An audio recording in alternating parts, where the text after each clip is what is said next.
오늘은 이 말씀을 가지고 이사야 벌거벗다라는 제목으로 함께 은혜를 나누고자 합니다. 저는 집에서 2명의 자녀를 키우고 있습니다. 그 중에서 첫 번째 자녀 아이가 사춘기가 왔는지 요즘 통 말을 듣질 않습니다. 초등학교 4학년밖에 안 됐는데 요즘에 장난이 아닙니다. 실업병에 걸려서 무엇을 시키거나 말을 해도 다 싫다고 합니다. 밥 먹기도 싫고 학교 가기도 싫고 자기도 싫고 통제가 하도 안 돼서 어떻게 할까 고민을 하다가 경고제를 도입했습니다. 하도 말을 안 들으면 1차로 경고를 날립니다. 경고야. 2번까지 경고를 날립니다. 그래도 듣지 않으면 바로 매를 듭니다. 제가 약속했습니다. 아빠가 맴매를 들이면 위협하지 않는다. 무조건 한 대는 맞는다. 그리고 있는 힘껏 때려줬더니 몇 번 맞아보더니 2번째 경고라고 강조하면 슬그머니 말을 듣습니다. 물론 완전히 말을 듣지는 않죠. 그래서 몇 번 더 맞기도 합니다. 그런데 어쨌든 효과가 있더라는 말이죠. 우리 중고등부에도 이 이야기를 나누고 우리도 이 3아웃 제도 경고제 한번 도입하자라고 이야기를 했습니다. 예배 시간에 졸거나 딴짓하거나 옆에 있는 친구를 방해하면 목사님이 경고를 날릴게. 경고 3번 쌓이면 벌칙으로 목사님이랑 밥 한번 먹는다 그랬더니 그날 제 느낌이 이제 예배 집중력이 확 올라가더라고요. 밥 한번 먹자고 그랬는데 이거를 좋아해야 되는지 말아야 되는지. 우리가 경고를 하는 이유는 무엇입니까? 합법적으로 형벌을 가하기 위해서 경고를 날립니까? 아니, 그렇지 않습니다. 경고를 하는 이유는 그릇된 것을 바로잡고 마음을 돌이키기 위함입니다. 마찬가지로 심판의 예언은 우리의 현실의 삶에 울리는 하나님의 경고입니다.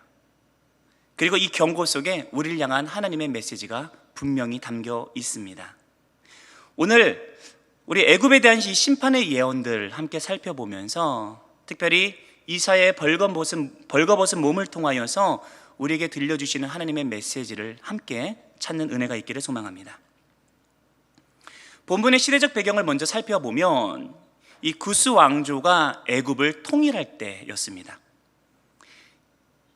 이 당시 아수르의 왕이 무서운 기세로 남하하며 애굽 정보를 노리고 있었죠. 이를 위해서 애굽이 주변의 국가들 모압과 에돔, 그다음에 블레셋, 남한국 유다와 같은 나라들을 결집하여서 반아수르 동맹을 체결하고 그 중에 블레셋을 충동질하여서 아수르에 대항하여 반란을 일으키게 합니다. 이때가 BC 713년에 일어났던 아스돗 반란 사건입니다. 여기서 아스돗은 블레셋의 대표적인 성읍이죠. 그러자 이 아수르의 사르곤 왕이 우리 1절에 나와 있는 것처럼 BC 711년경에 다르단을 보내서 이 반란을 단숨에 진압해 버립니다. 패주한 블레셋의 왕은 자신이 의지하였던 애굽으로 피신하지만 애굽의 왕은 그를 보호해 주기는커녕 오히려 그를 아수르에게 넘겨버리고 아수르의 마음을 삽니다. 다른 강대국, 특히나 애굽을 의지한다는 것이 얼마나 어리석은 행동인지를 정말 잔적으로 잘 보여주는 좋은 역사의 예시입니다. 이때 당시 남유다의 왕 히스기야도 마찬가지로 아수르의 영향력에서 피하고자 이 애굽을 의지하며 친애굽 정책을 펼치고 있었습니다. 본문을 2절을 보니 그때의 이사야에게 하나님의 한 가지 명령이 내려옵니다. 2절입니다. 그때 여호와께서 아모스의 아들 이사야에게 말씀하여 이르시되 갈지어다 내 허리에서 배를 끄르고 내 발에서 신을 벗을지니라 하시매 그가 그대로 하여 벗은 몸과 벗은 발로 다니니라. 하나님께서 이사야에게 명령하셔서 지금 벗은 몸과 벗은 발로 사람들 앞에서 다니라라고 명령하고 계십니다. 배를 끄르라는 말은 입고 있는 배옷을 벗어버리라는 뜻이죠. 겉에 두르고 있는 배옷을 벗으면 당연히 속옷만 남겠습니다. 또한 신도 벗어버리라고 말씀하십니다. 당시의 신발은 자유인의 표시였습니다. 당시에는 노예나 포로와 같이 비천한 자들은 결코 가질 수 없는 것이 바로 이 신발이었습니다. 그래서 노예가 공로를 세워서 주인으로부터 풀려날 때에 주인은 자유의 상징으로 이 신발을 노예에게 선물해 주곤 하였습니다. 그런데 이사야에게 그 신마저도 벗어버리라고 말씀하고 계신 겁니다. 이는 노예와 다름없는 벌거벗은 모습으로 사람들 앞에서 다니라고 명령하는 것이죠. 이는 비록 이사야가 하나님의 명령을 순종하고 주의 말씀을 전하는 선지자일지라도 결코 따르기 쉽지 않은 명령이었습니다. 자신의 자존심과 또 존엄마저도 무너뜨린 채 수행할 수밖에 없는 명령이었기 때문이죠. 하지만 이사야는 이에 순종하여 벌거벗은 채로 사람들 앞에서 3년을 다녔습니다. 이사야가 이해하고 받아들이기 어려운 일이었을지라도 하나님께서 그에게 주신 명령이었기에 그는 이것을 자신의 사명으로 알고 순종하였던 것입니다. 이사야가 벌거벗은 이유는, 첫 번째 이유는 그가 받은 하나님의 사명이었기 때문입니다. 우리는 오늘 본문의 내용을 묵상하면서 특히나 이사야가 받은 사명을 생각해 보면서 우리가 알게 모르게 무의식 중에 가지고 있는 사명에 대한 편견 한 가지를 깨트려 버립니다. 그것은 사명이 고상하게만 우리에게 주어지지는 않는다는 사실입니다. 우리는 그럴싸한 사명을 기대합니다. 높은 자리에 서서 수많은 사람들의 스포트라이트를 받으면서 하나님의 말씀을 선포하는 그런 사명 말이죠.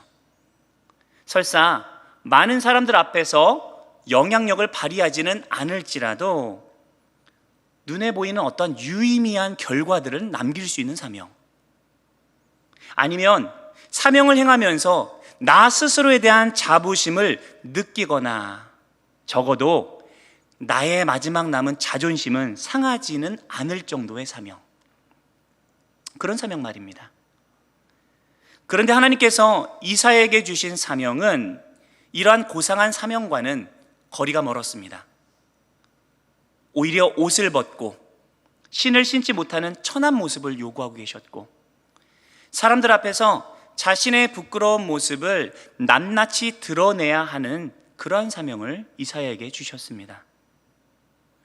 하나님께는 무척이나 중요하고 의미가 있는 사명이었는지 모르겠지만 이사야에게 있어서는 당장 이해하지 못할, 그리고 감당하기 너무나 수치스러운 그러한 명령이었습니다.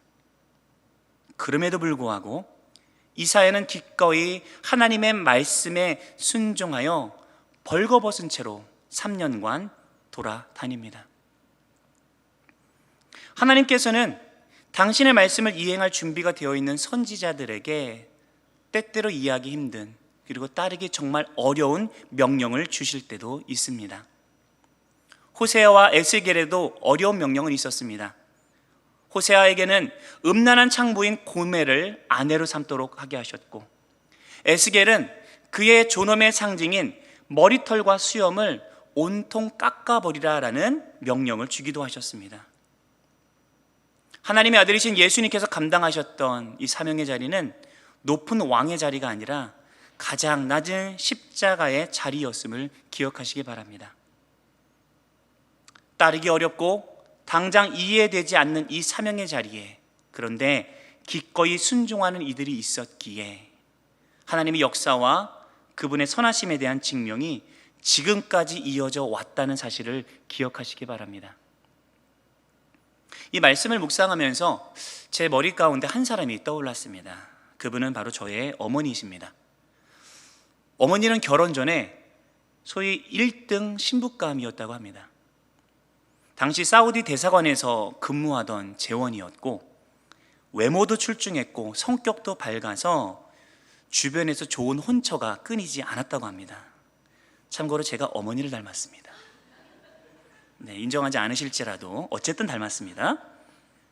그런데 결혼할 마음이 없어서 다 그 좋은 혼처들을 거절하고 있던 차이에 어느 교회 권사님의 소개로 저희 아버지와 선을 보게 되었다고 합니다. 당시 아버지는 사실 월남전 파병을 가셨다가 돌아오셔서 사회에 사실 적응하지 못하고 방황하던 때였거든요. 그런데 극적으로 예수님을 만나고 뜨겁게 신앙생활을 하던 때였습니다. 한마디로 신앙 빼고는 별 볼 일 없는 청년이었죠. 어머니는 처음에 자존심이 굉장히 상했다고 합니다. 나를 뭘로 보고 이런 사람을 소개했을까라는 마음 때문에 분노하는 마음이 계속해서 치밀었다고 하시더라고요. 그런데 억지로 몇 번 더 만나다 보니 어느 순간 그 사람의 인생이 참 불쌍해 보이기도 하고 또 그의 순수한 신앙이 그렇게 좋아 보이더랍니다. 그리고는 나중에는 이 사람을 품고 섬기는 것이 하나님의 뜻이다라는 그러한 생각이 강하게 들었다고 해요. 그래서 순종하는 마음으로 결혼을 하셨습니다. 그렇게 결혼을 한 뒤에 꽃길이 열렸을까요? 네, 고생길이 열렸습니다. 경제적으로 어려운 시집을 본인이 일한 것으로 메이크업하고 서포트하며 또 제대로 인정받지도 못하는 시집살이 그렇게 견디며 결혼 생활을 이어가셨습니다. 뒤에 아버지께서 목회자로 부름받은 뒤에도 아버지와 성도들 사이의 자리에서 이리저리 치이며 쿠션 역할을 하시느라 참 고생도 많이 하셨습니다. 몸도 마음도 지쳐가는 세월을 수십 년을 그렇게 보낸 뒤 어머니께서 소천하시기 얼마 전에 저에게 그런 말씀을 하시더라고요. 장훈아, 요즘 거울을 들여다보면 자꾸만 추레하게 일그러진 여인이 나를 자꾸 쳐다본다? 저 여인은 왜 웃지도 못하고 저렇게 일그러져 있을까라는 생각이 자꾸 들어. 그런데 어머니께서 덧이어서 그렇게 말씀하시더라고요. 그런데 나는 그 일그러진 얼굴을 가지고 사람들 앞에서는 떳떳하게 설 자신이 있다. 나는 최선을 다해 살아왔어. 그런데 하나님 앞에서는 너무나 부끄러워서 차마 설 자신이 없다. 어떻게 하면 좋겠니? 라고 저에게 물으셨습니다. 그것이 제가 기억하는 어머니와의 마지막 대화입니다. 어머니는 아내로서, 며느리로서, 그리고 한 여인으로서 큰 사랑을 받지 못하고 힘든 삶의 뭉게를 견디다가 소천하셨습니다. 하지만 어려운 가정에 시집을 와 쏟아부은 그분의 희생과 헌신 때문에 시댁이 믿음 안에 들어올 수 있었고 남편이 목회를 감당할 수 있었고 어머니가 낳은 두 자녀가 깨어지지 않은 가정에서 돌봄을 받으면서 자라날 수 있었습니다. 이것이 어머니의 사명이었죠. 비록 일그러진 얼굴을 자취로 남길 만큼 힘들고 어려운 자리였지만 어머니께서 이 낮은 자리를 회피하지 않고 감당했기에 하나님은 이 여인을 통하여서 하나님의 선하심을 이루어 가셨습니다. 우리도 마찬가지입니다. 하나님께서는 지금 우리에게 요구하시는 사명의 자리가 어쩌면 멋들어진 자리가 아닐 수도 있습니다. 낮은 자리로 내려가서 희생과 헌신을 요구하시는 그러한 자리일 수도 있습니다. 당장 이해할 수 없고 비참해 보이기까지 하지만 그러한 고통의 자리일지라도 그 자리를 회피하지 않으시기를 바랍니다. 낮은 자리일지라도 순종함으로 감당할 때에 하나님께서 우리를 통해 일하시는 줄 믿습니다. 하나님의 일은 순종하는 사람들을 통해서 이루어져 갔고 지금도 이루어져 가고 있음을 기억하시기 바랍니다. 우리에게는 이사야와 같은 순종의 자세가 필요합니다. 하나님께서 우리들을 정말 멋진 자리에 세워주시고 아름다운 일들만 감당하게 하셨으면 너무나 좋겠습니다. 저도 그러기를 소망합니다. 하지만 그보다도 낮고 천한 자리일지라도 하나님의 뜻에 따라 순종할 줄 아는 믿음의 사람으로 세워지기를 간절히 소망합니다. 이사야는 하나님께서 주신 사명이기에 이에 순종하여 기꺼이 벌거벗었습니다. 그렇다면 하나님은 왜 이사야에게 벌거벗고 다니라는 명령을 주셨을까요? 이사야가 벌거벗은 두 번째 이유입니다. 그것은 백성들이 들려주고 들려주어도 깨닫지 못하였기 때문입니다. 이사야는 우시야, 요담, 아하스, 히스기야에 이어지는 4명의 왕들이 치세하는 동안에 활동했던 선지자입니다. 즉 히스기야가 다스리고 있는 이 본문의 시기는 이사야의 사역 가운데에서 사역 기간 중에서 말년에 해당되는 시기이죠. 그동안 이사야는 하나님의 말씀을 수없이 선포하였을 테고 이스라엘 백성과 열방들에게 임박한 심판을 계속해서 외쳐왔습니다. 하지만 그들은 끝까지 하나님의 말씀을 귀 기울여 듣지 않고 여전히 하나님께 등을 돌린 채 세상을 의지하며 살아가고 있었습니다. 남한국 유다의 왕 중에서 그래도 하나님 앞에 선한 왕이라고 평가받을 수 있는 이 히스기야조차 애굽이라고 하는 강대국을 의지하는 세상적인 방법들을 강구하고 있던 형편이었습니다. 수없이 들려주고 또 들려주었지만 여전히 듣지 않고 깨닫지 못하기에 하나님은 이사야의 벌거벗은 몸을 통하여서 그들의 눈앞에 메시지를 띄운 것이죠. 귀로 듣고 깨닫지 못한다라면 눈으로라도 보고 깨달으라고 말입니다. 3절입니다. 여호와께서 이르시되 나의 종 이사야가 3년 동안 벗은 몸과 벗은 발로 다니며 애굽과 구스에 대하여 징조와 예표가 되었느니라. 이사야가 3년 동안에 벌거벗고 이스라엘 백성들 앞에 다녔던 것은, 그리고 그가 그거를 통해서 보여준 메시지는 다름 아닌 남유다가 의지하고 있는 애굽이 당하게 될 일이다라고 말씀하고 계십니다. 그리고 이사야가 몸으로 전달한 메시지의 의미를 세세하게 다시 한번 풀어주십니다. 4절과 5절입니다. 이와 같이 애굽의 포로와 구스에 사로잡힌 자가 아수르 왕에게 끌려갈 때에 젊은 자나 늙은 자가 다 벗은 몸과 벗은 발로 볼기까지 드러내어 애굽의 수치를 보이리니 그들이 바라던 구스와 자랑하던 애굽으로 말미암아 그들이 놀라고 부끄러워할 것이라. 이사야가 3년간 몸으로 보여주는 모습 그대로 그들이 의지하고 있는 애굽은 아수르에게 패망할 것이고 포로가 되어서 벌거벗은 몸으로 볼기까지 드러내는 수치스러운 모습으로 끌려가게 될 것이다라고 강하게 선포하고 계신 것입니다. 이는 애굽의 패망을 가장 직접적이고 적나라하게 보여주는 하나님의 특별한 연출이셨습니다. 귀에 아무리 들려주어도 소용이 없으니 눈으로 볼 수 있게 해주면 그러면 그들의 마음을 돌이킬까 하여 취하신 하나님의 방법이었던 것이죠. 6절을 다시 한번 읽어보겠습니다. 그날에 이 해변 주민이 말하기를 우리가 믿던 나라 곧 우리가 아수르 왕에게서 벗어나기를 바라고 달려가서 도움을 구하던 나라가 이같이 되었은즉 우리가 어찌 능히 피하리요 하리라. 여기에서 해변 주민은 아수르에게서 독립하고자 애굽을 의지했던 여러 나라들을 의미하며 또한 애굽이 포로가 되어서 아수르로 끌려 들어가는 길목에서 이들의 처절한 모습을 목격하게 될 사람들을 지칭합니다. 물론 여기에는 남한국 유다 백성들도 포함되지요. 이들은 애굽이 패망하는 모습을 보면서 그들 또한 같은 수모를 겪게 될 것을 뒤늦게 깨닫고 절망하게 될 것이라고 하나님께서는 오늘 말씀을 통해서 경고하고 계신 것입니다. 이사야의 벌거벗은 몸을 통하여서 백성들에게 생생하게 전달되고 있는 하나님의 심판의 예언, 그 이면에 담긴 하나님의 메시지는 분명했습니다. 그러니 애굽을 의지하는 그 마음을 돌이켜서 나에게로, 하나님께로 돌아오라는 것이었습니다.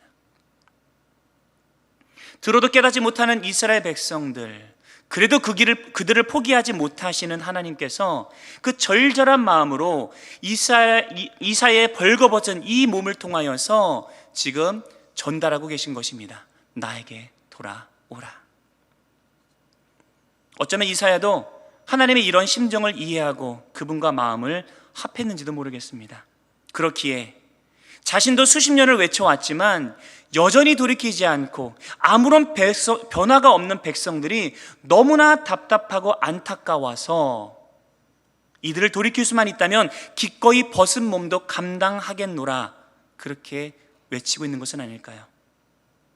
그래서 3년이라고 하는 그 긴 시간을 한결같이 이 사명을 감당했던 것은 아니겠습니까?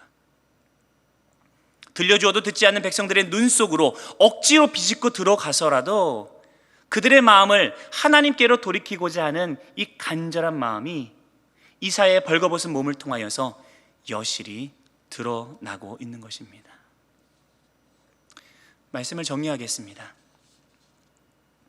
이사야가 벌거벗은 몸으로 사람들 앞에 나섰던 이유는 무엇입니까? 이것이 그가 하나님께로부터 받았던 사명이기 때문입니다. 우리를 위해 사명이 주어지는 것이 아니라 주께서 그분을 위해 주시기 때문에 사명인 것입니다. 이사야가 자신을 위하여서 사명을 감당하고자 했다면 결코 따를 수 없었을 명령이었지만 그는 하나님을 위한 사명자였기에 이 명령에 기꺼이 순종하였습니다. 주의 사명이 때때로 나의 희생을 요구한다 할지라도 이상하게 여기지 마십시오. 사명은 나를 위함이 아닌 주를 위함입니다. 내가 주의 사명을 붙들 때 그분의 선하심이 나를 통해서 분명히 드러나게 될 것입니다. 나를 위한 욕망과 기대를 내려놓고 가만히 하나님께 귀를 기울이시기 바랍니다. 우리에게 요구하시는 사명의 자리가 낮은 곳일 수도 있습니다. 그렇다고 하여 외면하거나 회피하지 않는 용기 있는 사명자가 되어서 주의 일을 감당하는 우리 모두가 되기를 간절히 소망합니다. 이사야가 벌거벗었던 또 다른 이유는 백성들이 들어도 깨닫지 못하기에 눈앞에 보여주어서라도 그들의 마음을 돌이키기를 하나님께서 원하셨기 때문입니다. 우리가 사는 이 시대는 말의 신뢰가 땅에 떨어진 시대입니다. 말로는 참된 것을 전달하기 너무나 어려운 시대이죠. 말로 전해도 소용이 없다면 몸으로 삶으로 나타내고 보여주어야 할 줄로 믿습니다. 들려주어도 깨닫지 못하는 백성들에게 수치를 무릅쓰고 벌거벗은 몸으로 하나님의 메시지를 보여주었던 이사야와 같은 이들이 너무나도 필요한 시대를 살고 있습니다.